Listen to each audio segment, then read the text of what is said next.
Har'a ganamaa ka'ee akkuma ta'u ta'ee maatii bakka tokkotti walitti qabee qursii hojjedheetiin kun haala kanaatiin qursii baay'ee mi'aawu affeeree jechuudhaanis keessuman jira garuu isaan bichaa miti kan nyaatanis keessuman jira mitiire viidiyoon kun ganama siin qaba ture sa'aatii manaa mijatitti kun siin qaqqabsiisee jira yoo nu jaallattanii ta'ee yoo sinitti tolee ta'e laakshar gochuu nagaa xumuraatti nagaan isiniif haa ta'u akkam jirtu fayyaa keessanii nuti sirra galata waaqayyoo. Bakka kanaa isinii qachuudha viidiyoo yookaan biloogii guyyaa har'aati. Kunoo ganama gayyaas kanatti wanti na barbaachisu shunkurtii maaf timaatimiidha. Firfirii waan ta'e hojjechuudhaaf hin deema.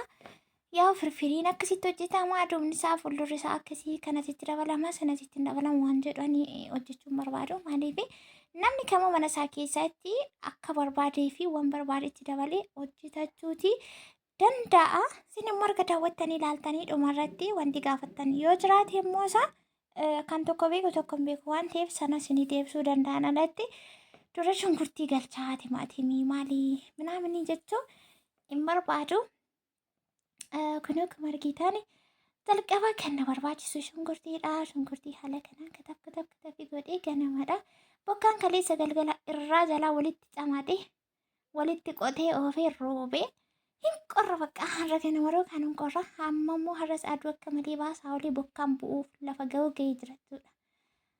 Annaa baay'ee tokko qorra ture gara ganama haala kanaatiin timaatimii koos immoo qaxaqaxachuudhaaf bakka kana distii istoofirra kaayeetiin jira. Ibsaan kun yaana baay'eema tokko lubbuu mana keessatti qabeen isiniin jedha. Otoo ibsaan hin jiru ta'e ani maal akkan ta'u maal akkan godhu hin beeku. Kasallee waddadee jira ture. Samoonni tokko waddadee ture. Yeroo sabsiin sassaabamu jechuudha. Yeroo sana warri kasala guban gara baadiyyaatti deebinan namni kasala gubu dhibee matoon tokko akkuma 400 biteen ture jechuudha suuqiif ture innis. Amma immoo tasgabbaa'itu jira. Yeroo tokko fayyadamna garuu ani kasaluma fayyadamu hin barbaadu. Hojii masaan barbaadu. Yaa gaafa rakkoo manuma fayyadama. Eessa dhaxxaree gaafas immoo akkanaan hin jennee egaa.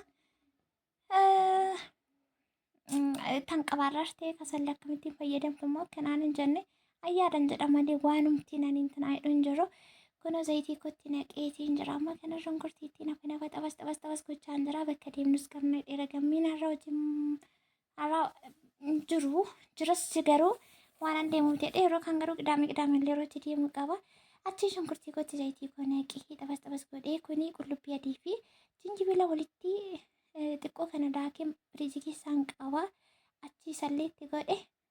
Achi booddee akkasitti walitti sochoosee maal jedhee booddee bilchaachaa jira. Nan qadaadhaa malan jedha baay'ee ariifadhee raga isaatiin hin dhaabbatu waan ta'eef yeroo hojii immoo wal nama hin ga'u. Amma kana barbarree kootti naqee jechuudha. Barbarreen maafillee ifadhaate akka hin jenne hundumaa viidiyoon koo zabaarra hin calaqqisa jechuudha. Maaliif kaameraadhallee manni keessallee waan ifuufi sirriitti ifa malee barbarreen kun barbarree kanaan duras barbarree kanaan viidiyoo irratti hojjedhu barbarreen maaliif addaa ta'ettanii turtanii rakkina kaameraatii malee barbarree sun baay'ee barbarree mirxii ta'e dhugaa rabbii barbarree baay'ee bareedaa ta'e sayyuutu hojjetiin haa ergisiniin jedheetiin ture sumatu jira gannaa yookaan ayyaana qillee duradha barbarreen kun kan naaf ergame hagayyoona sumatti fayyadamaa jirra. Sayyuuchuun immoo maal jechuudha kan jenne egaa obboleettii abbaa warraa ofii jechuudha Senegalee. Kunoo haala kanaanii tak jetteetu bilchaachaa jirti.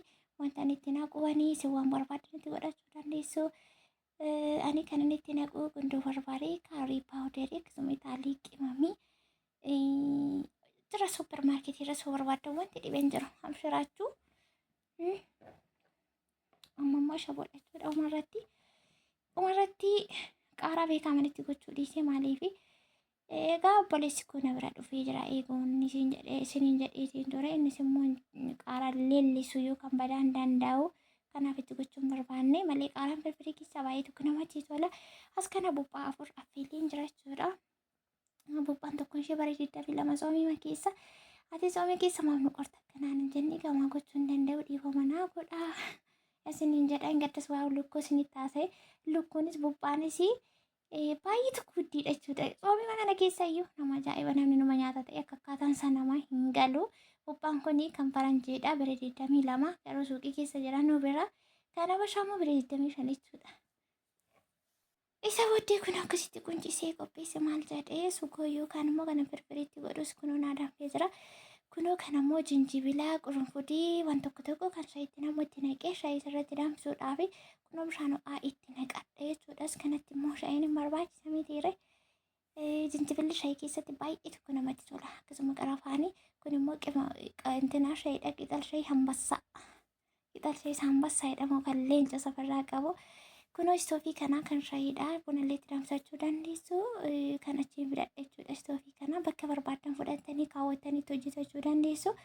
Shayiin achitti itti danfitii kunoo as kan ammoo biddeen fuudhee firfirii godhachuuf haala kanaatiin kut godhee daddafee goggotee isa booda as naqee jechuudha. Kunoo as naqee yaa gammeen iddoo tokko hin deemne dhee kanaan barii raafatiin namii gaala kanaan fataffate. Haga ta'e jechuudha. As kanatti immoo xiqqoo waan amma balleessa wayiitti fakkaata badaa garaan hangeenya. Maalumaafuu rakkoon hin jiru. Gaduma seena bakka bagama kanarra deemalee bukkuun keessa hin jiru. Hin gubanne hin buqanne waan ta'eef rakkoon qabu diizaayiniin balleesse.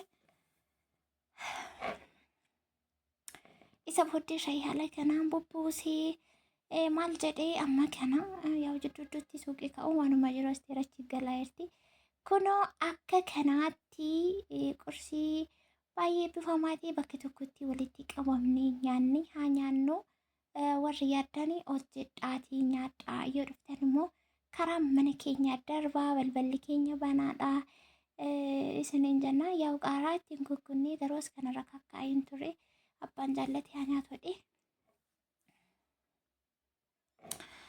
Yeroo baay'ee ati maaliif hin gurshiitu sumatti gurshaate gurshaa malee nyaattu naan jettu an harka isaarraa dura gurshaa hin jaalla'u sirma dhaloota koo keessatti gurshaa hin jaalla'u garuu namni aguma wal bira oolee bulu wal baraa walitti dhiyaachaa waa walirraa baraa wal barsiisaa deema innaa amma kana garuu yeroo inni hin jirree fi yeroo inni naan kennine nyaanni tasanatti na jibbisiisee jira jechuudha.